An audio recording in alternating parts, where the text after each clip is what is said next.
Yeah, that works for me.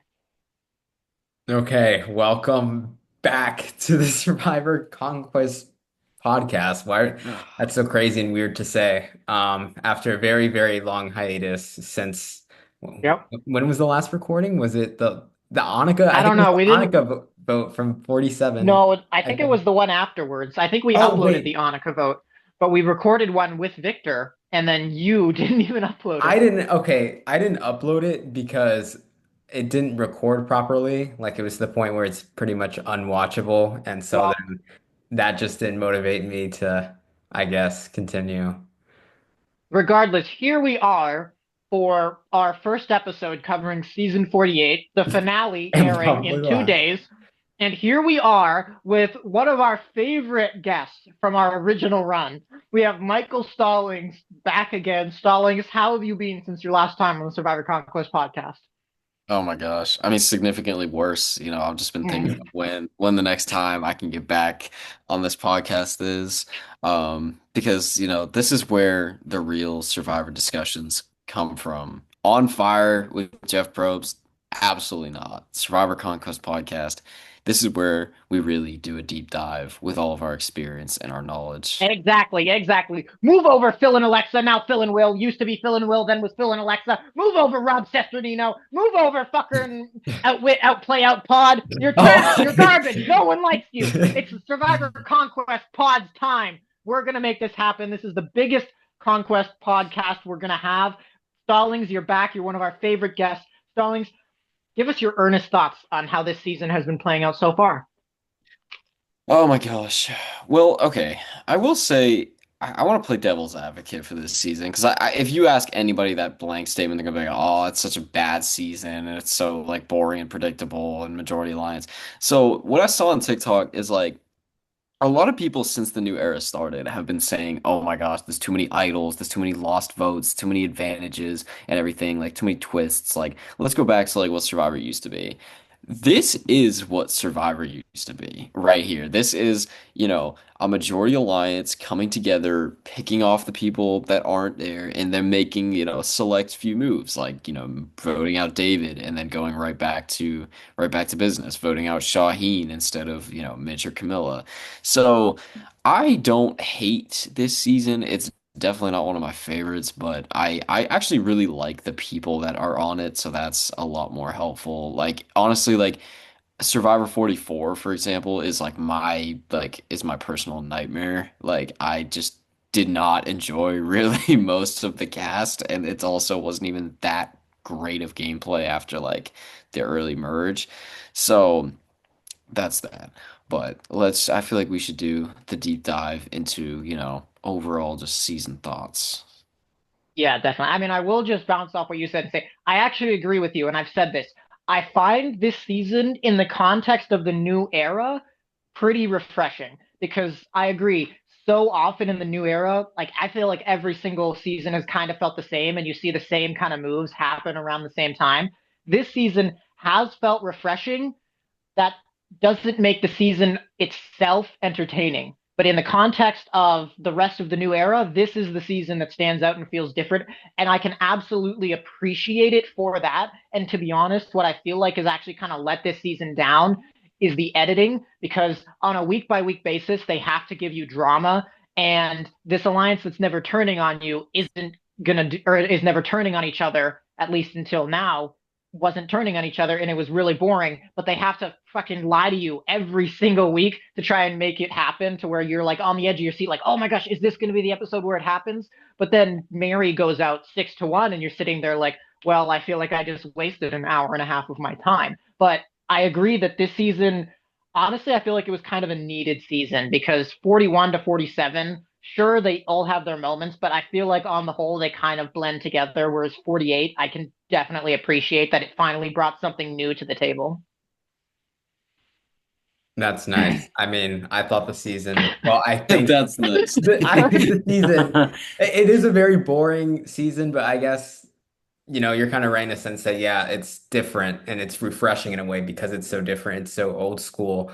I thought the pre-merge, I know like at the time, like when the pre-merge was airing, I actually really liked the pre-merge of the season. I actually thought 48 was a very strong season in the pre-merge, but everything just went downhill post-merge because it was just that strong alpha male alliance taking over, which to be honest, I mean, that's kind of also nice to see. Like, I don't know, that type of archetype be aware that they're just typically used as shields and they just get picked off like mid-merge or sometimes even early merge because they're an immunity threat.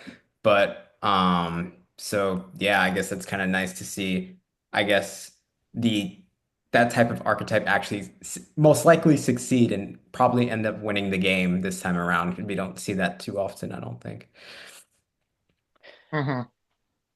Dude, I will say the one thing about the pre-merge in 48 is that it gave, in my opinion, the most robbed contestant since season 34, which was my winner pick, Justin, the pizza man.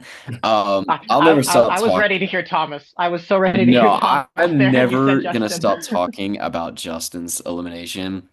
He has a 1 in 3 chance to be picked for the journey.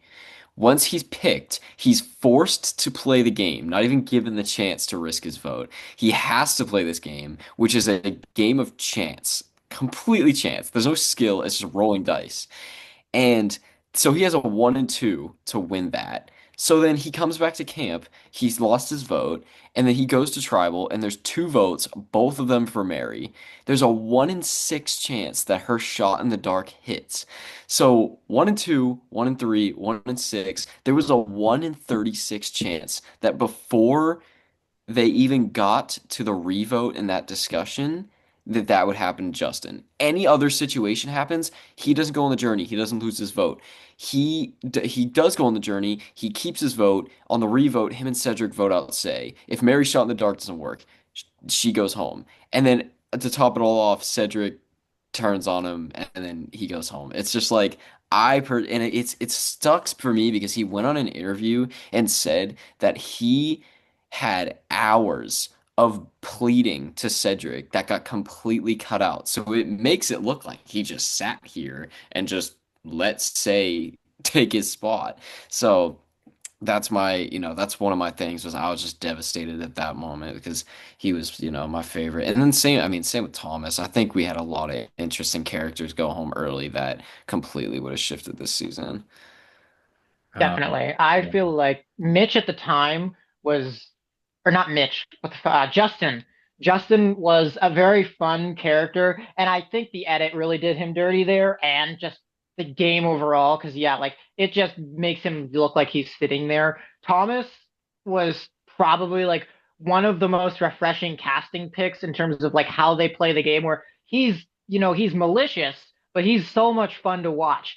He's what I've needed out of a villain in the new era because we've been begging for it for so long to get villains and we've started to kind of get them back in the game. But the villains that we've had were like Faye or Rome or other players where they're kind of just like out there and maybe they have a little bit of a concept of how to play the game, but they're so incompetent and their villainy mainly comes from their personality rather than their gameplay. I can appreciate Thomas because he was probably so pleasant and so nice out on the island. But in confessional, he's this conniving, almost mean person who is so much fun to watch play the game. And he did not, I loved how he did not have a second thought about saying, well, what if you lose Stars Beware advantage? Just straight to Shaheen. Just say, well, what if you accidentally lose it? And Shaheen's like, whoa, I loved that we finally had a person who was a villain in gameplay more than they were a villain in personality. So I loved having Thomas. And as nice as it was to have the player who shared my name have a correct idol play, I would have also loved to see Thomas go home. Or no, see Thomas stay, sorry. Thomas was my winner pick actually, preseason. Idiot. Well, I said it from I think we said it, Kyle, actually from the very beginning that we felt like someone from that purple tribe, one of the Loggy men was gonna end up winning this season, which could very well still happen, but I guess we'll talk about it later. I think looking at the edit with the most recent episode, maybe the most recent couple of episodes, that might not be true. I'd have to disagree though. I feel like Justin wasn't really robbed. I actually didn't know that he was pleading for his life for hours, but like I think he could have played that round a bit better. Like, didn't he lie to Cedric? And like Cedric was like his closest ally, and I feel like I don't know, that might have tipped the scales against him. And he voted to keep Say. I don't know. So, Hmm. uh, yeah. I mean, I would It's say like difficult. talk about post-merge, but is there really anything to talk about? I mean, I think in the broad strokes there are. I do want at least Stallings' opinion because Isaiah, you and I have been collating this entire season talking about different players. But Stallings, I am curious about your opinions on Say because she was such a massive player for the time she was in the game, and I'm curious what your thoughts were. Um, See, Say is exactly what you think of when I do feel like she's a little bit of a smarter version of Rome, where I think that Rome was a lot more chaotic and a lot more just like not too much strategy behind it. Whereas Say, I do think was actually really smart. I just think that she had this mindset where she could not, let things she really was pretty paranoid. If you look back at it, just when she was already theorizing about, Mary playing the shot in the dark and then throwing a vote on Justin and just everything like that that led to her downfall, which is just but the only thing is with Say is that like I feel like she is, and I know this is not the topic we're on, but I do feel like Say is a great pick for Survivor 50 because I think there's a lot of unseen, and I understand that not, not everybody's gonna agree with me. I think there's a lot of unseen potential with her because she would have been a really interesting person to see play out in like a late merge situation because her folk, you know what I mean? The game shifts from who is just an easy target, which is her, versus like, in a normal new era season, she could probably have integrated herself more and people would have used her more as like a shield. And I don't know, it's just it does stink to see like this post merge, like you know what I mean? Like Charity went home. Say went home, Cedric went home, Chrissy went home. It's just everybody that was, willing to do a lot of the changing up the game kind of faded Mhm. away. Yeah. I wouldn't mind seeing Say come back, not for 50, because I feel like for 50, you have to have like the established good players, the legends of the game come back. I am not opposed to seeing her come back for a second type at New Era All-Stars. I think that's where you have a bit more leniency in who you can bring back. But for a New Era, or but for a Legends season like season 50 should be shaping up to be, I wouldn't necessarily bring her back. But I don't disagree. I think she would be an interesting person to see come back because I think she does have some potential in a returnee season. I think she actually got called for 50, but she got cut. I think she publicly like announced that she got cut. I'm not sure if that's completely accurate, Mhm. but that's Well, it. beyond all the early boots, then I mean, we're not going to have anything to say on Stephanie. I don't think. I don't remember She a didn't few of do the other anything. early. That was the reason why she got No. voted out. It was because she didn't do anything. She took a back seat. She just kind of sat there because she didn't want to like overplay or I guess be the first one to do something to put a target on her back, which is kind of funny to see that. Because I don't know, I feel like in the new era, people tend to overplay a lot, and for that reason, they kind of get targeted. So I thought it was funny to see the opposite happen with her. Like she was very cautious and didn't want to overplay, and that's the reason why she got voted out. Hmm. Okay, so I don't. Does anyone have anything to say about Charity? Because on she kind of just People seemed didn't like like a her. very. Yeah, to be honest, I didn't like her that much, and seeing her after the season, I don't know if I would like. I still don't like her, I think. Yeah, Yeah. agreed. Beyond that, I mean, we can move to like some of like the big players of the season. So, does anyone have anything to say about Cedric? I don't know if he counts as a big player, but He he was was very, a very, very very messy. influential. If you very influential, but not in a good way. If you look at his game on paper in terms of like voting record and influence, he kind of like controlled a lot of like the pre-merge on his tribe and all like even the swap tribes, but he wasn't like he was playing a good game in terms of like yeah, having that influence and agency, but he wasn't playing a smart game to win. I feel like with the power that he had, he made a lot of bad moves and he was very messy in terms of how he went about it. Mhm. Yeah. All right. I mean, I honestly, the person I really want to talk about is David, because David was I think Um, he was. If there's one person I want to see on 50 from this season, it's David. I feel like he made it far enough and was good enough at the game to where he could be not entirely out of place on 50. And I think he was gotta be for me one of the most refreshing picks of the entire new era, one of the most refreshing casting choices. Just in his whole approach to the game, he was not wrong. His entire fault in the game was his inability to kind of maneuver through social dynamics. Because his actual strategy was pretty much flawless. He had a plan and he was making it happen, but he got ahead of himself and he put his own foot in his mouth, talking to Joe wrong and talking about all that honor and stuff. And I think what really did him in was he kind of started to sip his own Kool-Aid in terms of the honor and integrity and all that talk. But David for me was somebody that I loved having on this season. I thought he was so much fun. I thought him Yeah. standing at tribal council was like, I don't know, he looked very stupid Amazing. there. No offense it was funny, but he looked kind of stupid. I don't know. oh, absolutely. I mean, it was really just weird, you know what I mean? God, The like Stallings, you didn't feel like you kind of related to I David then? cannot say that I related to David at all. There's nothing. This is my personal thing with Survivor is that there's nothing that I cannot stand more than somebody that plays the game with honesty, loyalty, and integrity. I believe that the game was designed as a social experiment to test how people are, and I just think that if we're gonna talk about a new era of Survivor, I think we're moving past the like social experiment part, and I think we're moving more closely into like the dynamics of like social like the social hierarchies and like the manipulation and the deception and everything like that because I feel like originally it was like let's see how Survivor pans out. Let's see what they do. And now we know how the game is played. Like it's not like I'm actually watching Borneo right now for the first time and I'm watching, them go to tribal and not even talk about the vote. But like it has evolved since then and the thing about Survivor is that it will never we see a season like this where it goes back to certain things like majority alliances, but it's never going to fade back into the original strategy. We're not going to devolve too hard for the rest of however long Survivor goes for. So that's why for me, like when David has like, this moment of he stands up and he's like talks the whole time about how we need to like play like that. It's just that's not how I believe the game should be played. And I just think that but I will, it is interesting that how he was right. Like, you know what I mean? Like looking back, like he really he had it spot on. He just couldn't articulate it.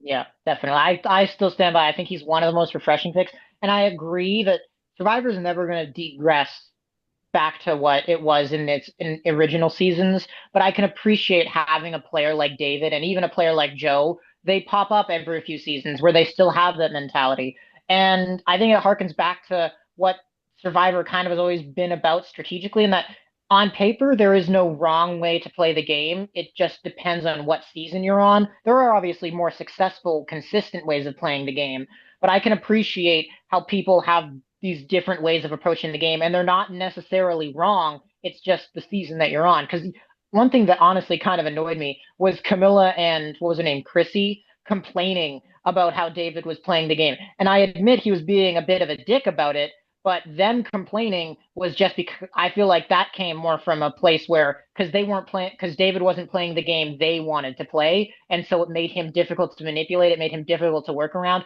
and that kind of came across as a bit hypocritical, where they were gonna blame David for doing that, but then but because their way of playing the game was the more generally accepted way of playing the game, they were okay to have a problem with him where he couldn't have a problem with them. Although I think a large part of why David was viewed so poorly in this whole situation is because although he had a valid point, he came across like a dick in trying to get it across. I don't have anything to say about David. I mean, All right, I well know. then let's move on to the proverbial shining light in the sky of the season, just a beacon of light shooting across. Is it Star? My You know, favorite. she's like It a might be star. Mitch. Star. It might be Star. No, it's not Mitch, it's Star. Her enemies are plotting, and she ended up getting plotted too hard, and now she's just a potted plant and she's gone. She Stallings, shoot what are the your rap thoughts? in I don't know what I loved more, Chris Noble's this rap from Ponderosa or this one. This one I guess got seen by a lot more people, but oh my God. Star was so nothing on the season until her boot episode, and it was so obvious she was going home because when she has the first confessional of the episode and then she gets more than like two confessionals in an episode overall, you're like, oh, it's Star's time. All right, goodbye. I mean, Isaiah, what are your thoughts on Star? Go in depth. I mean, she did find like the idol and like I don't know, pre-merge, there was a lot of discussion around that. And I guess in terms, I think initially she kind of outcasted herself and they were gonna get rid of her, but then they didn't want to get rid of her, and she gave it to Eva and whatnot. I don't know. I feel like that's pretty much it. Um, there's not much to say about her, to be honest. I do agree. I feel like if you had to remove one person from this season that made it far and want the season to play out the exact same, I feel like you could remove Star and the season would play out 95% Really, the same way it did. I feel like that person should be Chrissy. Wasn't she like pretty purple until like she went home? I mean, yeah, she had that one moment at tribal council where she kind of like was very vocal in that, oh, we gotta do something and vote out the strong people, but then she got voted out right away. At least Star like Yeah, but found I do feel like home. she was also kind of the victim of the first proper merge vote. Star made it like a bit further into the game. I mean, she made it two votes further and had no impact. She literally voted for Mitch at the tribal where David went home because there was one conversation, at least that we saw, where she was just like, "All right, we got to go for Shaheen. No, we're going for Mitch. All right, shit, I guess we're going for Mitch." And that was it. I feel like you could remove Star from this season and not much would change. I liked Star. I thought she was so much fun, especially once she started to kind of, I don't think she was ever on the in this season. She was on the outs of her other tribe, and then she just wasn't a present issue for the early merge. And then she just kind of went when there was no other easier option. And I feel like I appreciated her for her personality, but her gameplay was kind of non-existent. Well, I guess, yeah, no, because I guess Chrissy was involved with that Bianca move. I don't know. That's something you could say that she did, because I think Bianca only went home with like two votes or something like that, and I was like on a tribe of five. So I guess Hmm. good for her. I don't know. Beyond that, Nothing else to really say. I mean, nothing else to say. I was gonna say, I don't know, nothing to say about Star. I mean, Mary was kind of the same way post-merge. She didn't really do much. She had the shot in the dark play, and then she kind of just like fizzled out. I don't know if that's just me. Yeah, she was kind of just there. I mean, funny that she landed in the same spot as financial analyst Emily Flippin. She got seventh as well. But I do feel like Emily was a bit more focused and like had a bit more of a stranglehold on the strategic game, whereas Mary was very much just kind of there. And I feel like there was a lot we didn't see with Mary this season because as much as Twitter and everywhere is going to complain that like, oh, she's Mother Mary, like she people should just work with her, she's such a queen. There was a reason why everybody didn't trust her. And I don't think it was just because she kept eating coconuts. I feel like everyone was saying that Mary's sneaky, Mary's this, Mary's that, Mary, you can't trust her. And I feel like there had to have been something we didn't see to give everyone in that game that ironclad perception to where she goes home unanimously at the final seven. Could have been her association with David, you Hey, know. don't talk shit about David.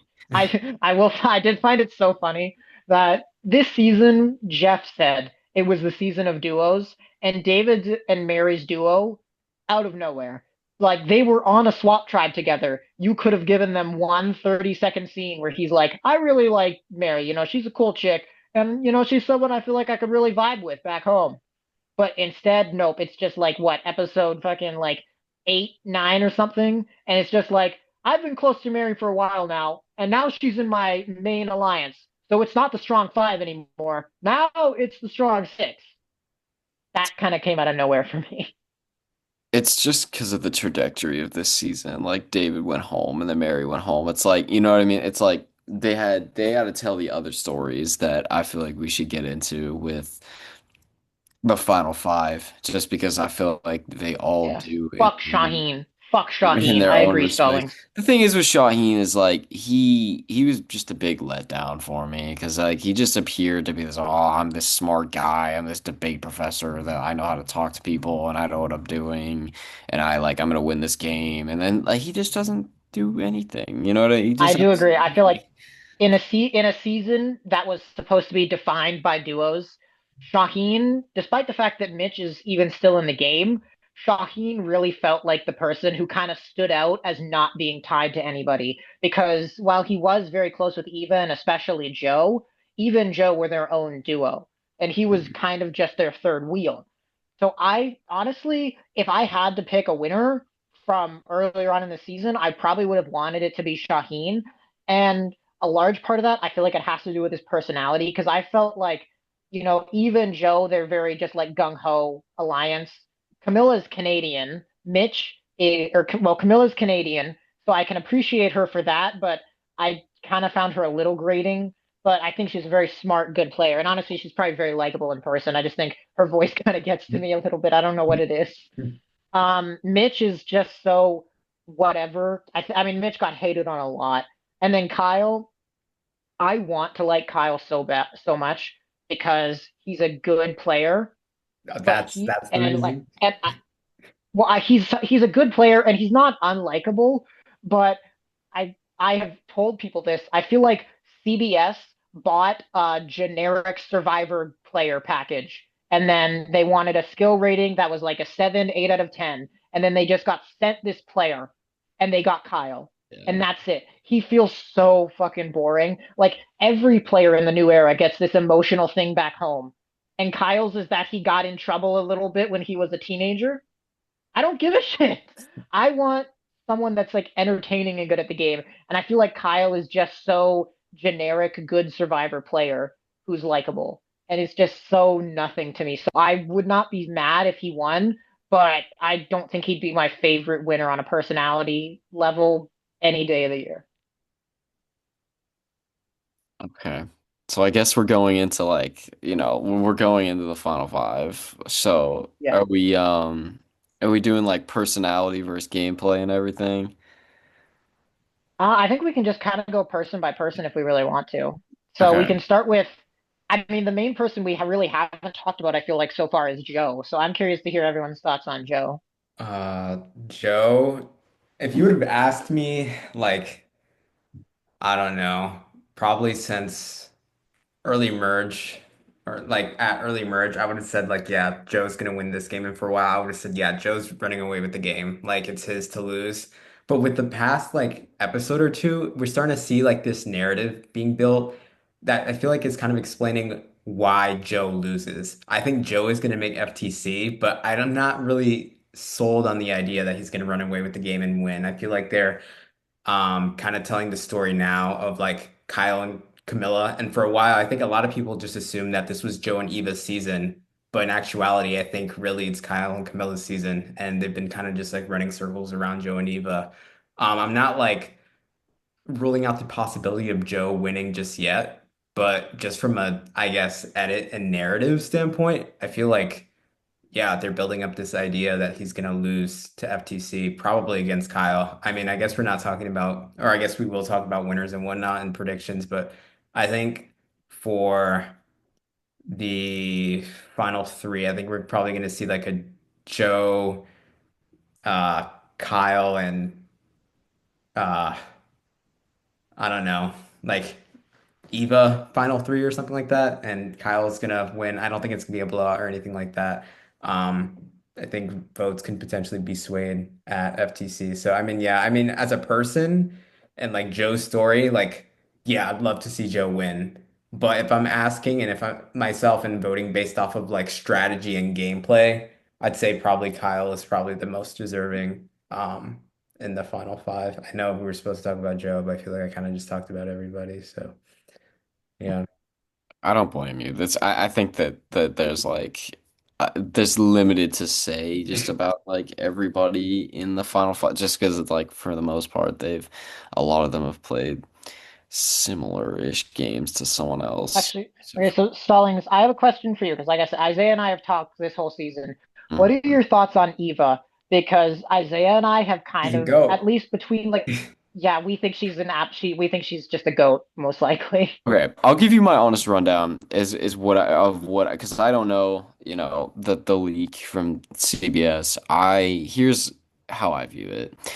I think that the most likely scenario is that Joe or Eva win Final Five immunity, and I believe that they will vote out Mitch at Final Five, and I think the Final Four will be Joe, Eva, Kyle, Camilla. I think that Joe or Eva will win Final Four immunity, and Kyle and Camilla will go into fire. And I think that that's the scene that I imagine from when Camilla was like, "Oh, like I have a better chance. We have a better chance of not sitting next to each other." Because I think that Joe or Eva puts them in fire. I think Camilla loses fire and gets fourth place. I think it's Joe, Eva, and Kyle. And I wholeheartedly agree with Isaiah. I think that Joe loses this season. I think it's Kyle.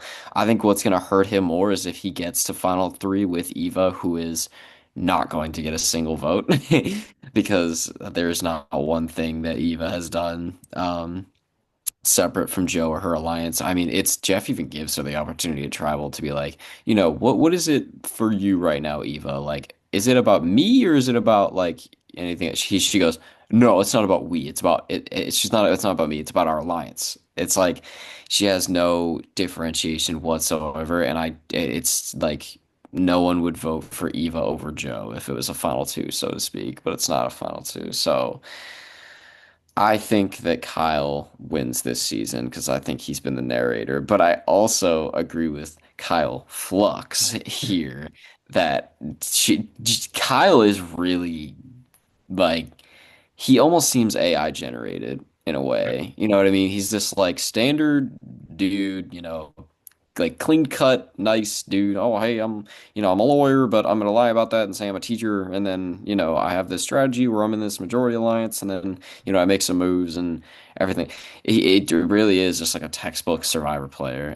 But I do think that on this season he has a good chance to win. But he's very like, I don't know. Like I would like to see him like get mad or cry or something. I don't know. Just like change the Yeah, show attitude from show like any kind of emotion. Well, the only time he showed emotion the whole season was when he was his worst moment of the entire season was when he was trying to defend Camilla and try and make sure the vote wasn't Camilla. He may have succeeded, but that did not strike me as somebody that was good under pressure. And like I feel like it kind of makes me question like if this season has just kind of been a breeze for Kyle since then, and like if Kyle won the season, or even if he lost and he came back like I don't know if he's the type of player where he can fight back or like play from a position without power. Because we saw him the one time where he was challenged really by somebody else, he pretty much crumbled. I don't think that Kyle did a lot of convincing there to make the vote. What was it, Chrissy over Camilla?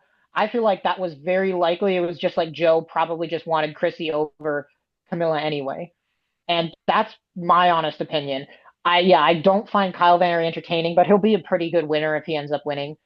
Camilla, I think I'm in the same league. And Eva, which I asked about, yeah, I think the telltale giveaway, which we didn't see back in season 41, or at least a lot of people didn't see in the moment, was Xander had a very public idol, but nobody mentioned it. Nobody was scared about it, and everyone thought watching the season, okay, well, why is nobody targeting Xander? Like, this is incredible. Like, wow. I mean, I guess like there's bigger threats, but like, come on. And then Xander gets to the end and he gets 0 votes. I feel like that's Eva. If people were threatened by Eva and her chances at the final three, they would have been targeting her or at least trying to flush her idol tribals ago. But nobody gives a shit. So I fully feel like she is just not a threat at all. I will at least say though, in this final five and from like the final six, one thing that I can appreciate about this season is that while it was all the outsiders getting voted out, it was also, in my opinion, a lot of the people that you could generally write off as contenders. And that's something that I could appreciate about this season is that I think from our final six and from our final three or from our final five, I think there was like 4 or 3 people I could genuinely see winning because I could see when I was watching the final six episode, I thought Shaheen could still win of that final six, And going into this final five, I feel like we still have three people that can win in that we have Kyle, Camilla, and Joe. I don't see Mitch winning. I don't see Eva winning. I feel like Mitch, I agree with Stallings. He could go out fifth place. I don't see him being the final three loser, but I could see him going out in fire as just kind of a nothing because we have seen that role in the past where it's kind of a nothing player goes out in fire making. But I feel like it's just I can appreciate this season more than a lot of others in that there's more than two or even one player going in that I feel like actually has a shot to win and has played a good game, which I don't feel like you get all the time in Survivor or just in the new era. Can Camilla really win though? I think we kind of talked about that. The only scenario I guess she does win is if she sits next to Eva and Mitch. But I think Yeah. we I do all you think she couldn't beat Joe? I feel like there's a chance she um, could. If the jury's bitter against Joe, I feel like it's not impossible. I don't think she's gonna get as much credit as Kyle for No. like the game that I don't like I don't they think played she will. together. So no. I mean maybe, but I don't You know. know, I don't think she will, but I do think she gets votes. I mean, obviously from Kyle if he's on the jury, but I feel like Camilla you can't count out because she has been on the outside, and the jury is majority made up of the people that were on the outside. We can't forget that. So it's going to be interesting to see if this is a bitter jury necessarily, because I feel like David has got to be bitter against Joe at least. So I'm really curious to see how this jury votes because this really feels like we could have a bitter jury on our hands towards like Joe and Eva especially. And I mean, we haven't talked a lot about him, which is why I'll bring him up now. But I do feel really bad for Mitch because I feel like the main characters of this season was everybody in the Strong People Alliance, and everybody outside of it just felt like they were there. Apart from Camilla, and even with Camilla, Kyle, who was her duo, feels like more of a main character than her because he was inside that majority alliance. And Mitch is now the only one left from that, so he feels like such a nothing presence. Maybe he'll go in fifth. Maybe he'll go in fourth. Maybe he'll be a zero vote finalist. Hell, maybe he gets a vote, but he's not winning. I just feel like no, like maybe he's likable. People have said that they're afraid of him at FTC, but that's entirely due to his story, not his gameplay. And at the end of the day, gameplay is what's going to be rewarded, I think. Um I was gonna say something, but I forgot what I was Thank gonna you. say. Oh, yeah, Camilla. I mean, from an edit like point of view, from an edit point of view, I feel like Camilla doesn't really have a shot at winning. I think it's, obviously between Kyle and Joe. Um, I was gonna, damn, I forgot what I was gonna say. Um, I don't know. I think it's a toss up between those two. I feel like with Kyle though, yeah, we didn't really get much personal content, and you see that a lot of that with a winner. And I feel like Joe's been getting a Well, hell of a lot of like personal content. I mean, Kyle has had personal content, but is it yeah, but I really feel like anything? it's so It's so it's I dry. mean, Like I don't know. I think that's probably just because of who Kyle is. His personal content is dry just because that's who he is, but they've given it to him despite the fact that he, at least on paper, doesn't seem like an overly interesting person, at least compared to like Survivor players past, and especially what we've come to see out of the new era. We've seen a lot of zany characters, and for Kyle to just be this generic good Survivor player who's had to go through some difficulties in life, kind of, it feels like it's just whatever. But I think they have given it to him. And honestly, that almost convinces me more that he is the winner because they've given him that personal content in spite of the fact that there is a lot more engaging personal content out there this season. I mean, even amongst this final five, Mitch has a speech impediment that he's struggled with his entire life, and he's the first person I think that I know of on Survivor to have an active like stutter on Survivor.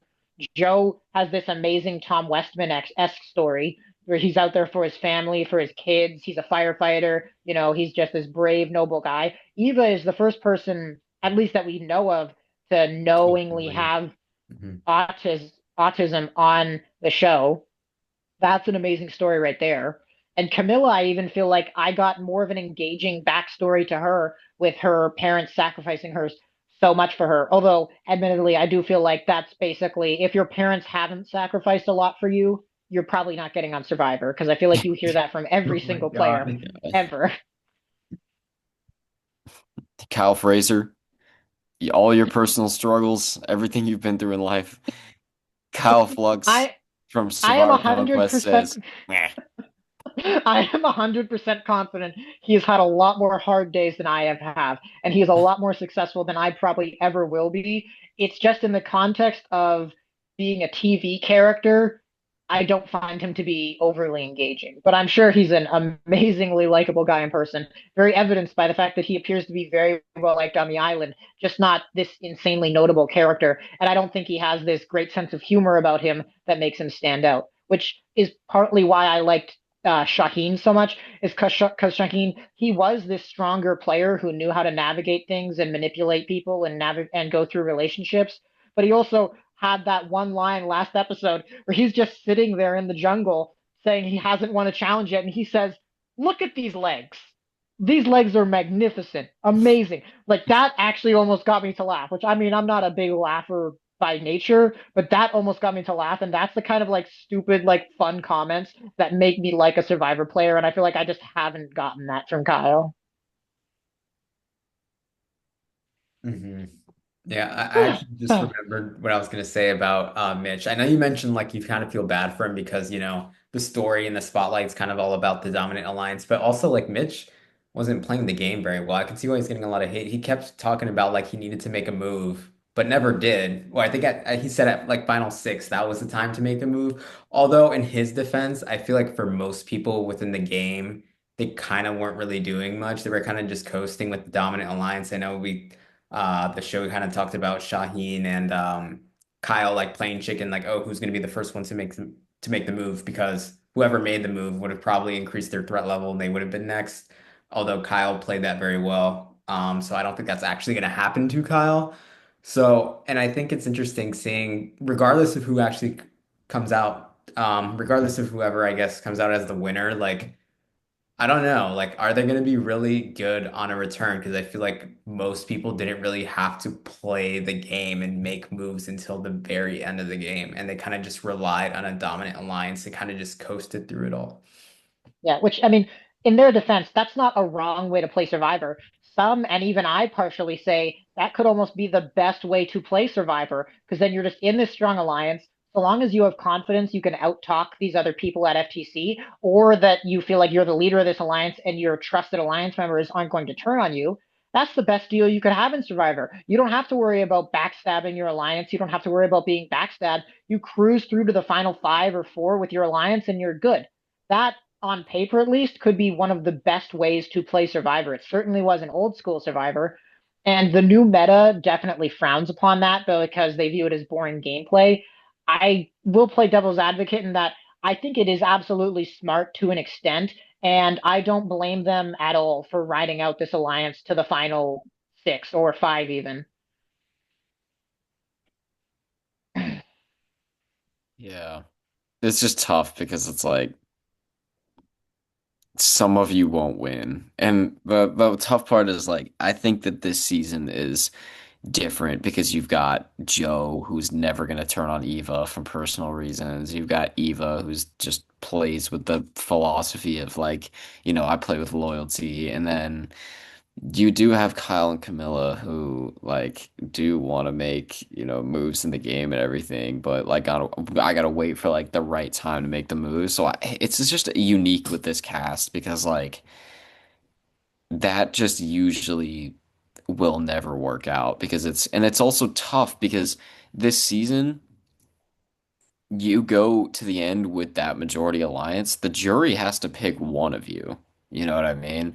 And it's honestly is unclear on what the because I saw a video that Shaheen posted a few days ago where he's claiming that when he went to Ponderosa, the jury said that he was winning if he got to the end. So it's like it's almost like if you have these people that play the exact same game, then if you bring the people that play the exact same game as you, the jury's gonna have to, pick through that. So that's why it's almost like you have that decision to make between people like Kyle, Joe, and Eva, or you vote out someone like Mitch. And even though I think Mitch has played a worse game, Mitch has played a different game. And Mitch, you know what I mean? Mitch has a different story to tell at Final Tribal. So I think Yeah, I do agree with you. Sometimes it is the best thing to just roll with people to the end, but I really hope it doesn't happen ever again because I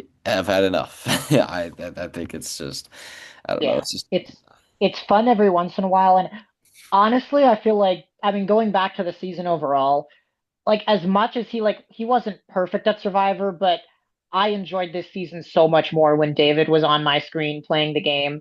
And if for nothing else, then it got really boring after he went home because then it was just a bunch of agreeable people taking out people that weren't in the majority.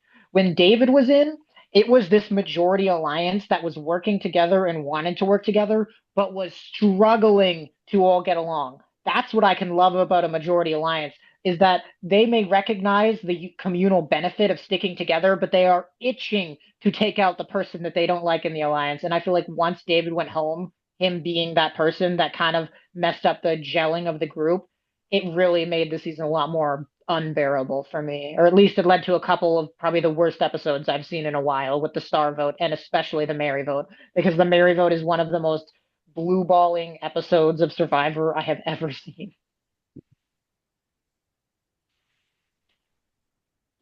Anyway, I don't know if we have too much else to cover. I think we've kind of gotten everyone's general idea. I think we're pretty much it's going to be Kyle or Joe. I would not 100% count out Camilla because even as Stallings just said, she's played a different game, and especially compared to Mitch, she's played a much stronger game. She had that secret duo with Kyle the entire game.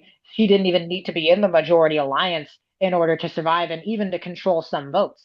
That could almost be viewed, especially by a modern jury, as even more respectable than just playing a generic I'm in the majority alliance and I controlled the game. Anyways, I don't know if anyone has any closing thoughts, but we can probably wrap this up. Um, no, I mean not really unless I don't know. Did we talk about season 50? Like the cast is gonna drop on Wednesday. Does anybody have any thoughts on Isaiah, we'll save that for the cast assessment. We'll save that for the cast assessment, that? okay? Don't you want to like, I don't know, make some predictions or something before they actually You're drop? right, Isaiah. I was just about to bring that up. The Survivor Conquest staple. We want a base. I don't remember what exactly it was, but I want a basic prediction for what you think is going to Oh happen, yeah, and a and an bold prediction. insane and a bold prediction. A bold prediction. Stallings as our favorite guest we've ever had. You're the first guest we've ever had two times on the Survivor Conquest podcast What an in honor. like two years of doing this podcast. You're the first person we've ever had on twice. Across 2 years and 6 episodes, you're the first person we've had on twice. So, what's your basic and what's your bold predictions for this finale? Oh, for the finale. Okay, I was about to say, I was like, I don't even know how to. Okay, so the Yeah. basic prediction, you know what, Kyle? I'm gonna back you. I think the basic prediction, I'm gonna go that Kyle wins and he gets to the end with Joe and Eva, and then Kyle just has the different game. He has Camilla rooting for him on the jury and everything. My bold prediction, the crazy prediction. Joe loses immunity at Final Five, and Eva uses her idol on herself, and they vote out Joe, and then Kyle loses fire, and then Camilla wins against Mitch and Eva. That's my bold 1% chance prediction. Actually, one other thing we didn't talk about was that in the preview, this isn't really a spoiler because it's not confirmed, but we see someone's hands holding a Beware advantage with the merge colors, and it's very clearly Eva's hands. Oh wait, At least I from what didn't I know that. yeah, it's very clearly Eva's hands. I mean, So it the might merge be a idol color. is found. It might just be a clip from earlier in the season, but it's very likely that Eva probably finds another idol. Wonderful. Oh, Just I didn't It's know not that. confirmed or anything. That's why I don't feel bad saying it, because it's just this one quick clip that could be from earlier in the season. But that did notice that. So maybe they're gonna have two idols. Oh boy, if this season wasn't entertaining enough, then Eva, who wasn't a threat and didn't have to use her idol anyway, now she has two.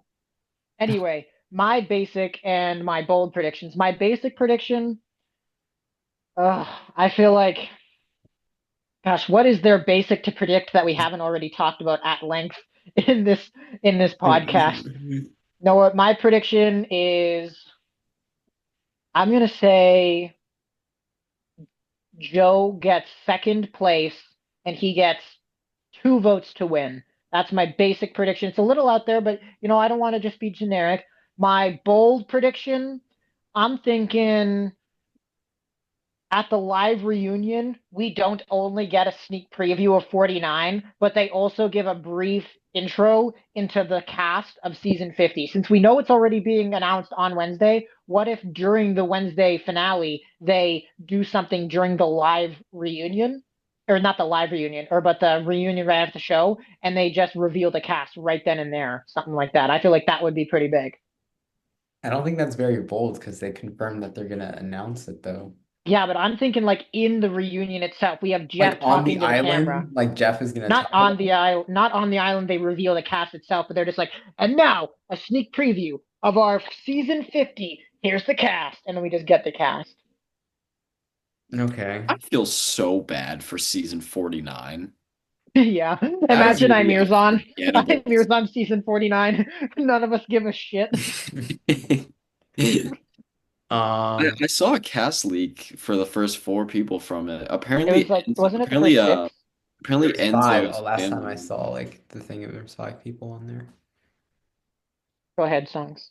No, yeah, apparently Enzo from Big Brother, his family member is on 49. Oh, I didn't see that. I saw that there was 2 Sophies and one was a Yeah. financial analyst. Anyway, Isaiah, go ahead with your stupid predictions. The okay, I guess the safe. Yeah, good luck. Good luck going last with the basic predictions. The basic, honestly, I was gonna say I want what to hear something Sta- new, Isaiah. I was gonna say what Stallings said for the basic prediction. Yeah, I think that's gonna be the final three, and I think Kyle's gonna win the game.